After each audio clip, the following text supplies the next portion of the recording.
This part of the discussion is the energy discussion. My name is Naeem Tillman. I'm a fourth year dual degree civil engineering with a concentration in physics and a minor in mathematics. I'm going to be introducing the panelists today. Our first panelist is Mr. Gilbert Campbell, the founder and CEO of Volt Energy Utility. Mr. Campbell is the founder and CEO of Volt Energy Utility, a national renewable energy firm that finances and develops utility-scale solar and energy storage projects for large corporate clients. Mr. Campbell is an advocate and spokesperson for diversity, equity, and inclusion in clean energy, environmental justice, and sustainability, and regularly advises federal and local officials. Oh my God, I'm gonna get right. Officials, corporations, and other key stakeholders, and policies and best practices. Mr. Gilbert has been nationally recognized for his efforts and has testified before Congress regarding the need for increased minority participation in the renewable energy sector. Our next speaker is Mr. Alexis Curitan. Mr. Curitan is an energy delivery and policy strategy project manager at Microsoft focused on the Atlanta and Chicago team. In his professional capacity in the 5 years before joining Microsoft, he advocated for policy outcomes that intersect with clean energy access, positive health impacts, environmental justice, and economic development for African Americans. In his current role, he is leading an industry-shifting approach to data center development that emphasizes an environmental justice approach. Then we have Mr. George Gamble, Jr. Mr. Gamble is the CEO and president of Powerhouse Energy 360, is one of the industry's most aggressively advancing clean energy professionals due to his commitment to energy equity and his ability to develop comprehensive clean energy solutions for Fortune 500 companies. Mr. Gamble served in the U.S. Army, achieving the rank of captain, and commanded the 221st Military Intelligence HQ Company during the Gulf War. He achieved several distinguished services and top secret security clearance. And lastly, we have Mr. Trayvon Leslie. Mr. Leslie serves as the Renewables and Resiliency Manager for Georgia Power Company. In this role, Mr. Leslie leads the team responsible for the development and implementation of all customers' renewable programs, distributed energy resource programs, and residential and commercial solar analysis. Company owned behind the meter distributed energy and resource projects. In the community, Mr. Leslie serves as the Tech Bridge Incorporator Board of Directors. He is a graduate in leadership of Leadership Rockdale, Leadership Toombs Montgomery, Leadership Barrow, the Georgia Academy for Economic Development, and McKinsey Leadership Academy, and then lastly, Glantz Gwinnett Leadership Program. So, with that being said, we have all of you on the panel, and we're going to get into this question. So, my question to you all is, how can we measure progress in promoting environmental justice in energy sector and ensure equitable outcomes? What metrics should be used to access success, and share the approaches and or tools you use in your work? Anybody can go first, it's on you. So, number one, I feel ill-prepared to answer after you listed all the majors that you're doing. And just briefly, I've got to leave a little early, but I just want to say I think we all should give a round of applause for the students that have been doing a wonderful job moderating the panels today. So I'll be super brief. Energy justice, how do we make progress? How do we measure it? I think it's pretty simple. Our communities, we pay 3 times as more than white communities for energy. We are sick from the energy plants that have historically been placed in our neighborhood, like particulate matters like 2.5 or air pollutant that played out definitely during COVID, causing, extensive respiratory disease, and we're not benefiting from jobs in the clean energy economy, and we're not creating wealth from entrepreneurship. So energy justice is reversing those trends. Thank you, thank you. Do me a favor, 'cause I You took notes. took notes. Chunks of this question, right? So the first part is, how do we measure? The mic. Excuse me. So I just want to make sure I'm answering every part of your question. So the first part is, how are we measuring the progress of environmental justice as it relates to energy? First question, yes, sir. And then what are the tools and or practices we employ at work? Yes. Okay, And the last one is what metrics should be used to assess success? nice. Well, I think, again, my name is Alexis Curitan, 2015 graduate of Clark Atlanta University, and I approach this work from I think it's important to acknowledge that I approach this work from a sociological lens, so history is very important to me. And so I think to answer this question, you have to employ Sankofa, which is like looking back at your past to inform your future. So if we know that environmental justice started in 1982 in Warren County, North Carolina, where black communities were protesting really polluted soil being like dumped within like a 5-mile radius of their neighborhood, right? That's the measuring stick, right? And so if you follow that, from that activism in 1987, the United Church of Christ released a report that basically said, it kind of supported this argument that this act wasn't just an isolated incident, right? This was a repeated practice within the industry. And from that bottom-up approach, right, I would say advocacy turned into policy, right, or federal action. And so that's when in 1992, George H. Bush created the Office of Environmental Justice within the EPA. Now, if you know anything about federal policy or federal action, just because it exists doesn't mean that action is occurring, right? And so after him, Bill Clinton in 1994 signed an executive order that mandated that all federal agencies would really integrate environmental justice as a factor in like what they're doing. But again, executive orders aren't codified into law, right? We see this now really with, the COVID pandemic. Joe Biden had a number of executive orders that he signed, but they weren't enforced because they weren't put into law. And so it's really following this history of, in 2001, George Bush kind of changed the designation or the focus of environmental justice and federal agencies being focused on, when in its inception, it was based on your race, socioeconomic status, and, your class, right?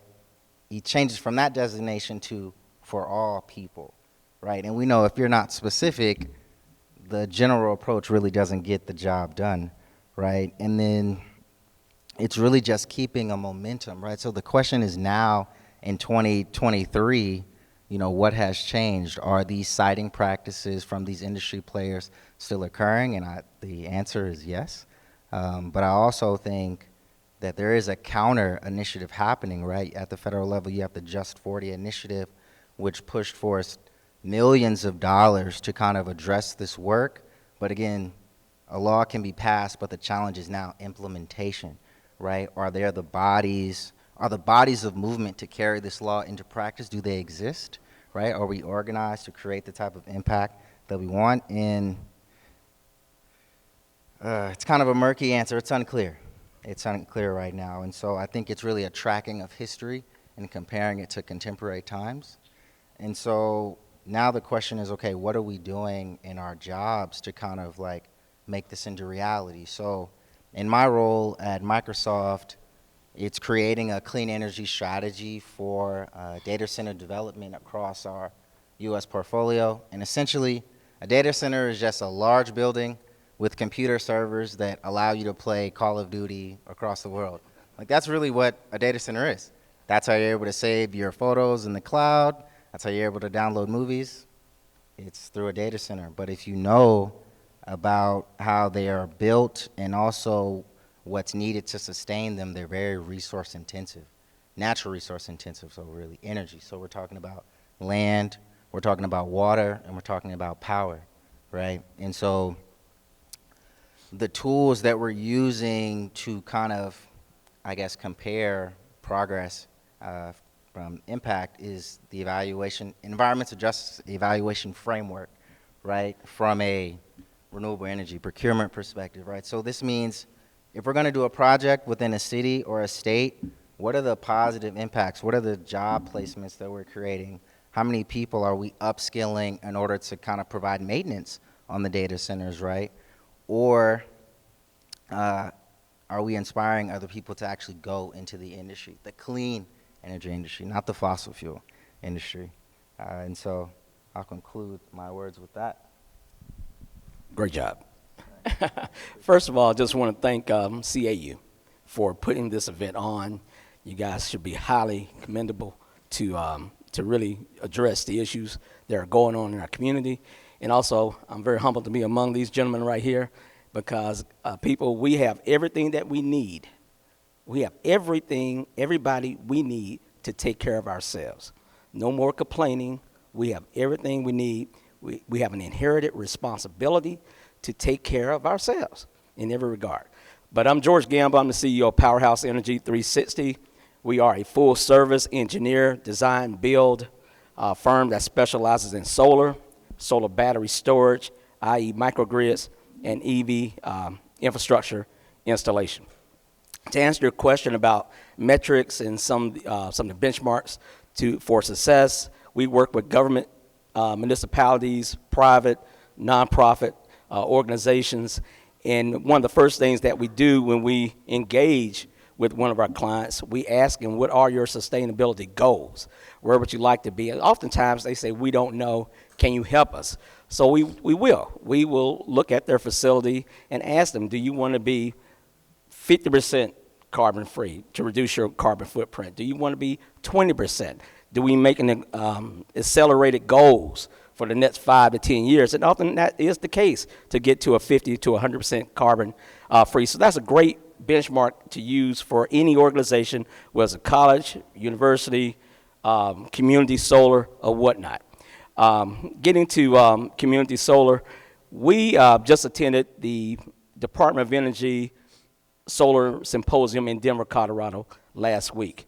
And I tell you, it was a plethora of information, great information on how to obtain funding for nonprofits as well as for profit companies to engage in this great tsunami of clean energy solutions. So Mr. Taggart has my contact information.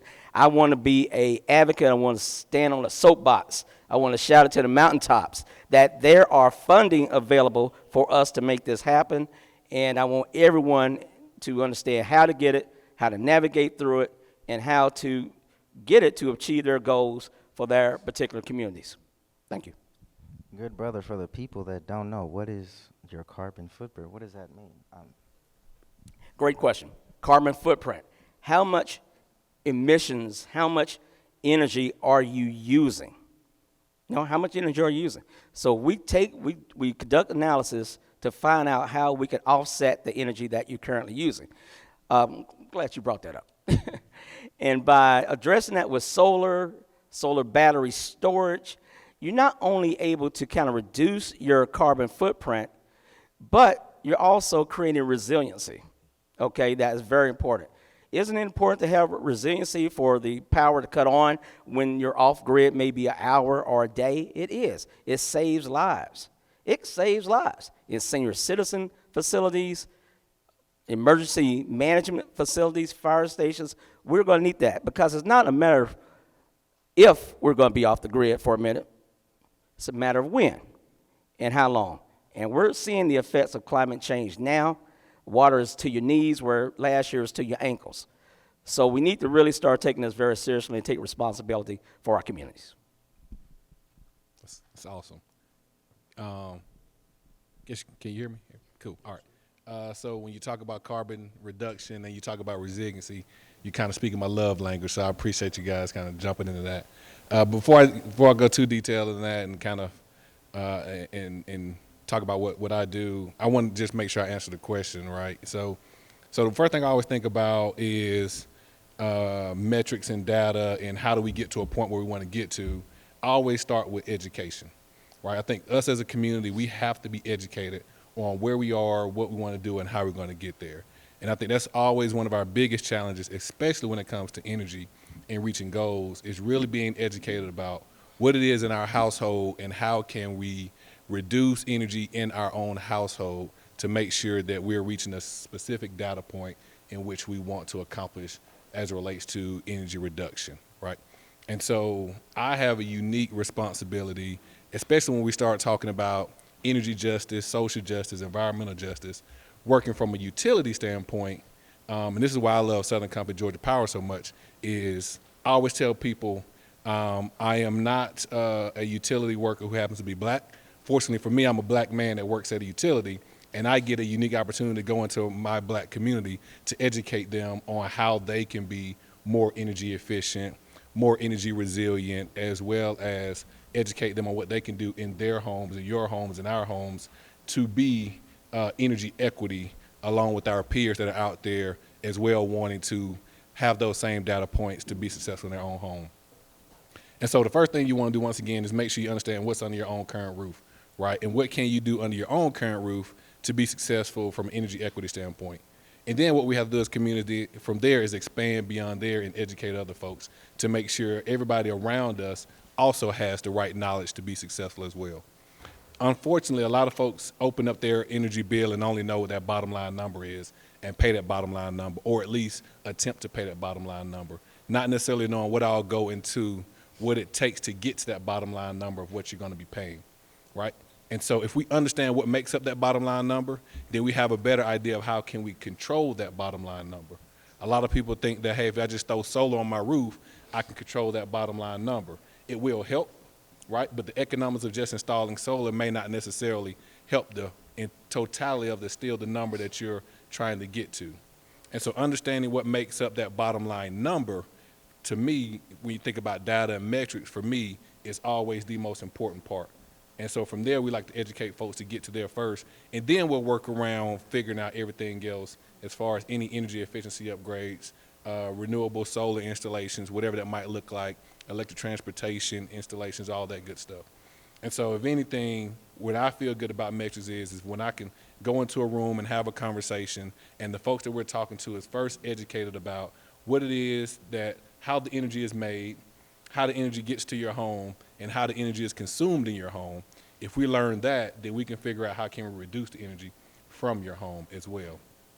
And then last piece, coming from a utility standpoint, also understand how utilities make money, right? If you understand how utility makes money, you can also understand how utilities can help you as a consumer reduce your energy bill so you can save money. A lot of folks don't understand how utilities make money, and so they assume one thing and not understand why utilities can or cannot help our consumers save money. And believe it or not, we would love to help our consumers save money from energy because it helps us save money from producing that energy, right? But you also have to understand that as well. And so once again, going back to metrics, if we all understand the education around energy, then we can help ourselves from an energy equity standpoint. Thank you, thank you. Okay, I'm a little too tall for this. Okay, so I'm just going to say to everyone, thank you all for being up here. You are amazing men, amazing gentlemen. You all did not have to come out here at all, didn't have to speak, you didn't have to be up here. I really do appreciate it. I think us as a DDEP, we appreciate it. Clark Atlanta appreciates you all being here. All of the panels, actually, we thank you. I just want to say thank you for what you all are doing, what you all are trying to put to the forefront. So we, as students, as learners, as people who are going to be in this industry soon, let me get right. We thank you, honestly. Thank you. You are definitely leading the path, you know, and quite honestly, I look forward one day to being just like you.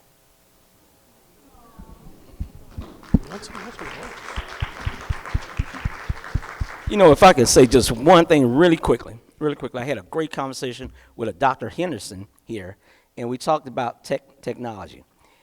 Guys, it's going to be so many jobs. It's going to be so many jobs in this industry. And let me tell you why. You remember the computer revolution with Dell computers and whatnot, building computers. They were so expensive, they were big, they cost a lot of money, okay? It's going to be the same way in this industry. Batteries are expensive now, and they're big. They're going to get smaller. They're going to get cheaper and faster and be more effective. So we need some brilliant students to develop that technology right now. You know, there's going to be electrical contracting work. There's going to be engineering work, design work. It's going to be so much work because we are not able to keep up with the production of EV cars coming from the manufacturers. And I know this. So I don't want to keep going, but just encourage your students. This is a growing field. Let's get in it, and let's take a part of that 0% of multi-trillions of dollars that's out here. Thanks. I just wondered why, because I rushed through my first question so we could get to the panel and just talk a little bit about metrics from a certain perspective. So what he's mentioning, and I've mentioned this stat ad nauseum, but for the new people in the room, African Americans make up 0.01% of energy profits. So from a metrics perspective, we're starting at zero. And so there's a lot of room to be made there. Just give a few examples of some of the work that we've done. So I have two solar development companies. One called Volt Energy, simply does rooftop solar and solar carports. You mentioned Volt Energy Utility, where we develop utility scale solar. We give three examples of just how we can engage with communities. Number one, we did a project about 7 years ago at Florida Avenue Baptist Church in Washington, D.C. It was the first African-American church ever to have solar. Wonderful, great. But we knew that the church, like HBCUs, are the epicenter of our community. So we could put up solar, but we have to do more. So what we did was we helped the church establish a green ministry. And so part of that was helping people come in. No offense, Trey, I'm not beating up the utility companies, but it's the reality. It's really hard to read a utility bill. What are all these KWH, charges, demand charges, and stuff like that? But once you can, it goes to metrics though. Once you can read it, you can learn how you can lower it and how that enables you to be able to save money. If you go to that same church prior to COVID, there were youth in the church that would explain to you how a solar system works, how it comes from sunlight hits the panels, DC energy, you got inverters and AC, but it's an excellent opportunity for young people to be able to see technology showing up every Sunday. One example. Second example, we've put solar on about 12 buildings all throughout Howard University's campus. That's great to have solar on campus, but again, if students aren't engaged and understanding this is a career opportunity for them to create wealth, what good is just having solar panels on the roof? The other thing, there's not a lot of folks, I'm glad to see this brother right here, that look like us that are in this space. So I made it a personal goal because as a developer, I hire the subcontractors who are going to build the solar, the folks that are going to help us with interconnection, consulting, engineering, and we had 100% black participation. And they said it didn't exist, and there weren't in DC any African-American solar installation firms that did commercial work, but some that did residential. So we worked with them, and they did a wonderful job building those systems for them, and worked with some other black engineering firms to do the work. Third example, we work with this brother's company. They're our largest client, but we really sat down and said, for his data centers, they have to procure a lot of power. From a, again, economic empowerment perspective, if you're selling them power, you're gonna make a significant amount of money because they need a lot of it. But the reality is, how do they get that power when they have to buy so much power? It's not gonna come directly in our urban communities because there's not enough land to be able to build these solar farms. So in sitting down and brainstorming with Microsoft, saying, what can we do a little bit differently? So what we said was, let's continue to build these projects, obviously, where you have more land in rural areas, but let's not forget our urban environments that have significant environmental challenges, less clean power plants in the communities, which is called distributed generation. And so that's how you heard me mention before, we launched the Sharing the Power Foundation to be able to make transformational investments, particularly investing in young people, but also making other investments that are improving environmental health.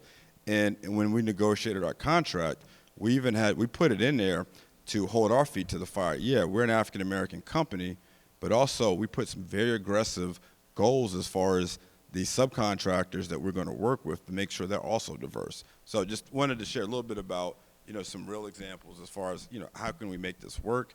But there's not a lot of us in this space. We have to get more of us in this space.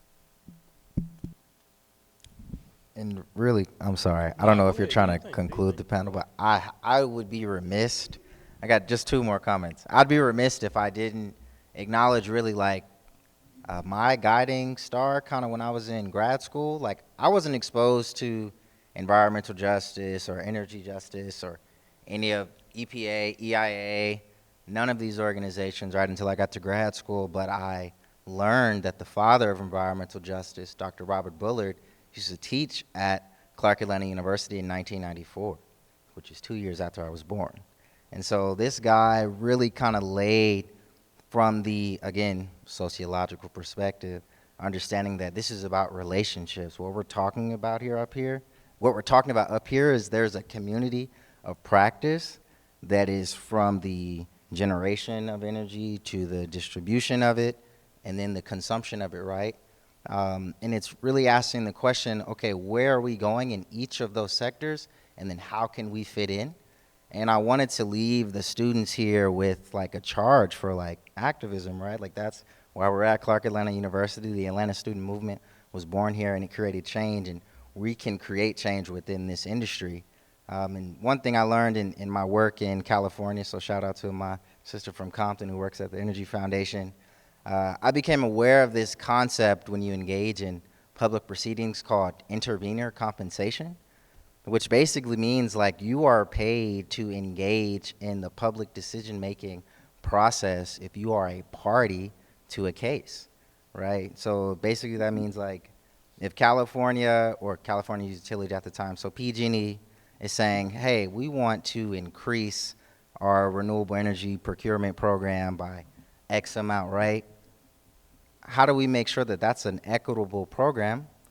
We get community engagement. If enough people come together, you create like a nonprofit, you can join that party, right? Become a party to that proceeding, and then the hours that you dedicate or that you're able to dedicate to that proceeding translates into funds at the end of the proceeding once the administrative law judge renders a decision. And so I don't know if that is an opportunity here in Georgia at the Georgia PUC. No, Ms. Davis? Okay, well, there you go. That's an activism or activist charge. As students, you create some type of regulatory or legislative body moving beyond or adding to the legacy of the Living Green Club, going beyond, recycling and like energy efficiency initiatives and actually starting to shape policy, right? And so I'd love to pick the brains of students who want to kind of like lead that. But definitely that could be a charge, right? I know it's expensive to live out here. So that's a fun way to get some money, man. But very honored to be here and very excited for what the future holds for Clark Atlanta University. Thank you. We're going to give one more round of applause to our panelists.